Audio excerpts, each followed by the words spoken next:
السلام علیکم جی، میں مختار حسن ہوں اور میرے ساتھ صدیق جان صاحب موجود ہیں۔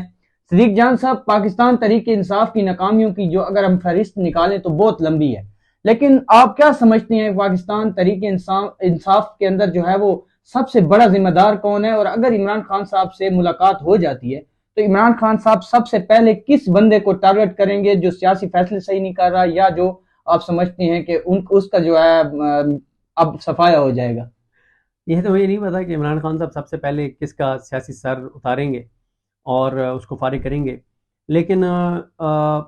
دیکھیں، دو مختلف چیزیں ہیں۔ ایک تو تحریک انصاف جو ہے وہ سارا کچھ اس نے ڈال دیا ہے محمود چکزئی صاحب اور علامہ راجہ ناصر عباس صاحب پہ، بالکل ٹھیک ہے۔ اور محمود چکزئی صاحب تو مطلب خود ساختہ جلاوطنی تو آپ نہیں کہہ سکتے، جو بھی کہیں، بہرحال خود ساختہ وہ منظر عام سے غائب ہیں اور بالرضا ہیں، بالجبر نہیں، ان کو جبری طور پہ گمشدہ نہیں کیا گیا۔ ان کا پاکستان کے ہر اہم ایشو کے اوپر مسنگ ہے، کوئی پتہ نہیں ہے وہ کہاں پہ ہیں اور ان کا کیا موقف ہے۔ لیکن اگر آپ پی ٹی آئی کی بطور پارٹی بات کرتے ہیں نا، ایک تو سہیل آفریدی خود کو بڑی زبانی قرار دے سکتے، یہ کہ جی خان صاحب نے کہا ہے کہ سارے فیصلے چکزئی صاحب سے پوچھ کے کرنے ہیں، پھر بھی سہیل آفریدی صاحب اپنے آپ کو بڑی زبان نہیں قرار دے سکتے مزاحمت کے لیے۔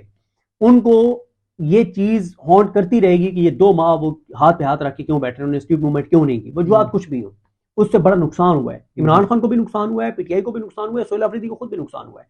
لیکن سب سے جو بھاری ذمہ داری ہے نا،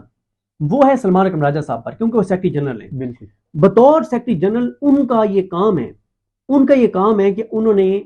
پارٹی کی میٹنگز بلانی ہے، اور اس کی ایک اور وجہ ہے۔ دیکھیں، میں ایک تو وضاحت پہلے کر دوں کہ میں سلمان اکرم راجہ صاحب کی جو تنظیمی صلاحیتیں ہیں اس پہ تنقید کرتا رہتا ہوں، اور حکمت عملی جو ہے، کچھ نہ کرنا جو ہے، ان پہ تنقید کرتا رہتا ہوں، لیکن میں ہمیشہ یہ ساتھ ڈسکلیمر دیتا ہوں اور اس بات کی وضاحت کرتا ہوں کہ نہ میں ان کو اردلی سمجھتا ہوں، نہ کمپرومائز سمجھتا ہوں، نہ لیلا سمجھتا ہوں، نہ میں سمجھتا ہوں کہ وہ بک سکتے ہیں، میں بالکل ایسا نہیں سمجھتا۔ لیکن میں یہ سمجھتا ہوں کہ سلمان اکرم راجہ صاحب کو جو چیزیں کرنی چاہیے تھیں وہ نہیں کر رہے۔ مثلا بلکہ پہلے ایک آپ کو بتا دوں کہ جب عمران خان صاحب نے پولیٹیکل کمیٹی بنانی تھی، بالکل اس وقت عمران خان صاحب نے اپنی بہنوں کے ذریعے پیغام یہ بھیجا کہ سلمان اکرم راجہ کو کہو کہ وہ جس کو کمیٹی میں رکھنا چاہتا ہے رکھے، جس کو نکالنا چاہتا ہے نکالے۔ بالکل عمران خان، ٹھیک ہے، فری ہینڈ دیا عمران خان صاحب نے، اور انہوں نے یہ کہا کہ مطلب میری طرف سے کوئی یہ نہیں ہے کہ اس کو رکھے اس کو نہ رکھے۔ جب اتنا آپ کو عمران خان نے اختیار دیا ہے تو پھر آپ اس کی لاج بھی رکھیں نا۔ دوسرا، سلمان اکرم راجہ صاحب نے کیا نہیں کیا جو سب سے بڑا، اگر آپ مجھ سے پوچھنا کہ سب سے بڑا بلنڈر کیا ہے سلمان اکرم راجہ صاحب کا، یا آپ مجھ سے کہیں کہ بلنڈر تو چھوٹا لفظ ہے کہ ان کا سب سے بڑا جرم کیا ہے سلمان اکرم راجہ صاحب کا، تو وہ ان کا جرم یہ ہے کہ اگر وہ یہ ڈائریکشن دیتے ہیں کہ کل سارے اسلام آباد ہائی کورٹ پہنچیں، جی MNAs, MPAs, ticket holders, کیا یہ سلمان اکرم راجہ صاحب کا کام نہیں ہے کہ شام کو وہ لسٹ بنوائیں کہ کون آیا اور کون نہیں آیا؟ جو نہیں آیا ان کو شوکاز نوٹس جاری کریں۔ اگر کوئی بھی اسٹریٹجی ہے، کوئی بھی چیز ہے، اس پہ سلمان اکرم راجہ صاحب یہ دیکھیں کہ کون ایکٹیو ہے کون نہیں ہے، جو نہیں ہے۔ جس دن میں یہ پچھلے 6 مہینے سے کہہ رہا ہوں، 6 مہینے سے کہہ رہا ہوں،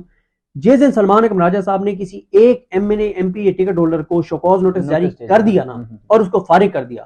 ایک کو فارغ کرنے کی دیر ہے، سارے اس کے بعد آپ دیکھیں گے سارے ایکٹیو ہو جائیں گے۔ اس وقت مسئلہ کیا ہے تحریک انصاف کے اندر نا، سب کو یہ بات پتا ہے کہ کوئی دیکھ ہی نہیں رہا، کوئی نوٹ ہی نہیں کر رہا، بلیک اینڈ وائٹ پہ کوئی رپورٹیں نہیں مان رہی، ٹھیک ہے۔ اچھا، عالیہ حمزہ صاحبہ تھی تو ان کے ساتھ ایک اختلاف تھا، چاہے اس میں قصور عالیہ حمزہ صاحبہ کا تھا یا سلمان اکرم راجہ صاحب کا تھا، میں اس میں نہیں جا رہا۔ اب وہ گرفتار ہو گئی ہیں، اب سلمان اکرم راجہ صاحب بنائیں نا ٹیم، لگائیں جس کو لگانے ہیں، یہاں پہ کروائیں نا کام۔ اتنی بڑی سیٹ خالی پڑی ہوئی ہے، آپ کے پاس انسٹرکشنز نہیں آتی۔ اچھا، پھر سلمان اکرم راجہ صاحب کا بطور سیکرٹری جنرل یہ کام ہے سلمان اکرم راجہ صاحب کا کہ سلمان اکرم راجہ صاحب جو ہیں وہ ایک میٹنگ بلائیں، تو اس میں عمران خان صاحب کی بہنوں کو بھی بلائیں، اس میں چکزئی صاحب کو بھی بلائیں، علامہ صاحب کو بھی بلائیں، سہیل آفریدی کو بھی بلائیں، بیشتر گور صاحب کو بھی بلائیں، اور ڈسکس کریں کہ ہم نے کیا کرنا ہے۔ ایک یعنی 5 گھنٹے کی ڈسکشن کریں، ہر چیز کے پلس مائنس کو ڈسکس کر کے، اور اس کے بعد اکٹھے بیٹھ کے پریس کانفرنس کریں کہ ہم جی مشترکہ ہمارا فیصلہ یہ ہے۔ اس وقت مسئلہ یہ ہے کہ سوشل میڈیا کے اوپر گروپنگ ہے، بالکل کوئی خان صاحب کی بہنوں کی طرف دیکھ رہا ہے، کوئی سہیل آفریدی کی طرف دیکھ رہا ہے، کوئی گور صاحب کی طرف دیکھ رہا ہے، کوئی کسی اور کی طرف دیکھ رہا ہے، اور کوئی اس کے اوپر جو ہے وہ بات نہیں ہو رہی، کوئی چیز نہیں ہو رہی۔ تو اس سارے سینیریو میں جو مسئلہ ہے وہ کرنا ہے، اصل جو چیز کرنی ہے وہ سلمان اکرم راجہ صاحب نے کرنی ہے کہ وہ پارٹی کے اندر ایک احتساب کریں، وہ دیکھیں کہ کون کچھ اچھا جو آتے ہیں اڈیالہ کے باہر ان کو اپریشیٹ کرنا چاہیے، ایک لسٹ جاری ہو کہ یہ وہ لوگ ہیں جو آئے ہیں، یہ وہ لسٹ ہے جو نہیں آئے، تو بات پتہ چلے نا۔ لیکن مسئلہ یہ ہے کہ کوئی اکاؤنٹیبلٹی نہیں ہے۔ اچھا پھر ریاض فتیانہ صاحب آج تک وہ نہ اڈیالہ کے باہر گئے ہیں نہ وہ اسلام آباد ہائی کورٹ کے باہر ہے، حالانکہ وہ پی ٹی آئی کے ایم ایل اے ہیں، لیکن وہ نہیں آتے اور آج تک نہیں پوچھا گیا، میں نے تو نام بھی ان کا نہیں دیکھا کہ کسی لسٹ کے اندر یا کہیں پہ نام ہو کہ بھئی یہ نہیں آ رہے۔ دیکھیں مسئلہ یہ ہے کہ یہ تو آپ نے ایک نام لیا نا، مسئلہ یہ ہے کہ سینکڑوں ایسے لوگ ہیں، اگر آپ MNAs, MPAs, ticket holder, senators کی ان کل لسٹ نکالیں تو یہ 1000 سے زیادہ بنتے ہیں، بالکل، اور ان میں سے ایکٹیو کتنے ہوں گے؟ 100 ہوں گے، باقی 900 کے خلاف کس نے کارروائی کرنی ہے؟ کس نے پوچھنا ہے؟ اب مسئلہ یہ ہوتا ہے کہ اڈیالہ کے باہر جو آتے ہیں ان کو بھی گالیاں پڑتی ہیں، جو نہیں آتے ان کا ذکر ہی کہیں نہیں ہے، بلیک اینڈ وائٹ میں کوئی رپورٹ ہی نہیں ہے، کوئی لسٹ ہی نہیں ہے، تو پھر کیسے چیزیں چلیں گی؟ پھر ایسے تو نہیں چیزیں چل سکتی۔ تو یہ بتائیے گا سہیل افریدی صاحب جس ٹائم تحریک دوبارہ انہوں نے شروع کرنے کا اعلان کیا اور کشمیر جا رہے ہیں، اس کے بعد انہوں نے کہا میں لاہور جاؤں گا، اس دفعہ لاہور کا مومنٹم کیا ہوگا؟ کیونکہ پہلے جب سہیل افریدی صاحب گئے تھے تو اس ٹائم نیا وہ ماحول تھا، چیزیں تھی، چیف منسٹر بنے تھے، تو اس دفعہ کیا آپ سمجھتی ہیں؟ لیکن کچھ بھی نہیں کہا جا سکتا کہ مومنٹم کیا ہوگا، لوگ بہت زیادہ ناراض ہیں، لوگ بہت زیادہ فرسٹریٹ ہیں، جتنا مومنٹم سہیل افریدی صاحب نے پہلے بنا لیا تھا اب ان کو دوبارہ وہ مومنٹم بنانے میں ٹائم لگے گا، اب دیکھنا ہے کہ وہ کس طرح سے اس مومنٹم کو بناتے ہیں، کیا کرتے ہیں، یہ ابھی کچھ کہنا قبل از وقت ہے۔ یہ بتائیے گا کہ جو ابھی جو عالیہ حمزہ صاحبہ چیف آرگنائزر تھی، ان کے بعد جب وہ چلی گئی، اب وہاں سے تو کوئی انسٹرکشن نہیں مل رہی، تو ان کے بعد جس بندے کو رکھا ہوا تھا تو اس کو کیوں نہیں لے کے آتے تاکہ پنجاب کو تو کم از کم جو ہے وہ ایک مل جائے نا کہ بھائی ہم لوگوں نے کیا کرنا۔ پہلے تو یہ تھا کہ عالیہ حمزہ جب صاحبہ ہوتی تھی تو کچھ نہ کچھ آپ کو اسٹرینتھ ملتی تھی، آپ کو اڈیالہ کے باہر، عدالتوں کے باہر تھوڑی بہت اکاؤنٹیبلٹی ہوتی تھی، اب تو وہ بھی ختم ہو گئی۔ دیکھیں بات یہ ہے کہ اڈیالہ کے باہر جو ایکٹیویٹیز ہیں نا، اس کا بھی اب سچی بات یہ ہے کہ ان کو یہ بات دیکھنی چاہیے کہ اب وہ اس طرح سے ورک نہیں کر رہی، وہ بھی اب ایک روٹین میٹر بن گیا ہے کہ خان صاحب کی بہنیں آئیں گی، بیٹھیں گی، رات 10-11 بجے اٹھ کے چلی جائیں گی،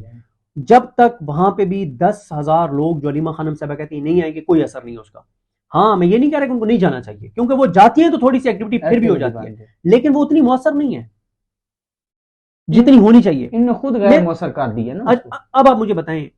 کہ جمعرات کی ملاقات کے لیے بدھ کو لسٹ بھیجی، بالکل جمعرات کو وہ بندے گئی نہیں ہے جو جن کا لسٹ میں نام تھا، جو رپورٹ ہوا، ٹھیک ہے، جو رپورٹ ہوا، مجھے فیکٹ نہیں پتا، بجائے اس کے کہ آپ جمعرات کے لیے لسٹ بھیجتے، جب آپ کو پتا ہے کہ ملاقات نہیں ہونی، آپ بدھ کو لسٹ ہی نہ بھیجیں، آپ ہائی کورٹ کو لیٹر لکھیں کہ جی ہم آپ کو ریکارڈ، آپ ایک سی ایم اے ڈالیں کیس کے اندر کہ ہم عدالت کے ریکارڈ پہ لانا چاہتے ہیں کہ آج بدھ کو ہم نے جمعرات کی ملاقاتوں کے لیے لسٹ بھیجنی تھی، ہم وہ لسٹ اس کو نہیں بھیج رہے، کیوں؟ کیونکہ وہ ملواتے ہیں نہیں، ہم آپ کے پاس یہ لسٹ سبمٹ کروا رہے ہیں اور ہم آپ کو بتا رہے ہیں کہ آپ کے آرڈر پہ عمل درآمد، وہ نیریٹو تو بنے گا نا، چاہتے ہی نہیں ہے۔ مسئلہ یہ ہے جو میں نے جہاں سے شروع کیا تھا، کوئی اکاؤنٹیبلٹی نہیں ہے۔ مجھے بتائیں کہ پچھلے 6 مہینے کی کیا کوئی رپورٹ کسی کے پاس موجود ہے؟ نہیں، کہ 6 مہینے میں کون کون سا ایم این اے جو ایک بار بھی اڈیالہ نہیں آیا، وہ ایک بار بھی اسلام آباد ہائی کورٹ نہیں آیا، وہ ایک بار بھی سپریم کورٹ نہیں آیا، پچھلے 6 مہینے میں یہ ایم این اے، ایم پی اور ٹکٹ ہولڈر ہیں جو ایک بار بھی اپنے علاقے میں ڈور ٹو ڈور نہیں گئے، بالکل نہیں ہے،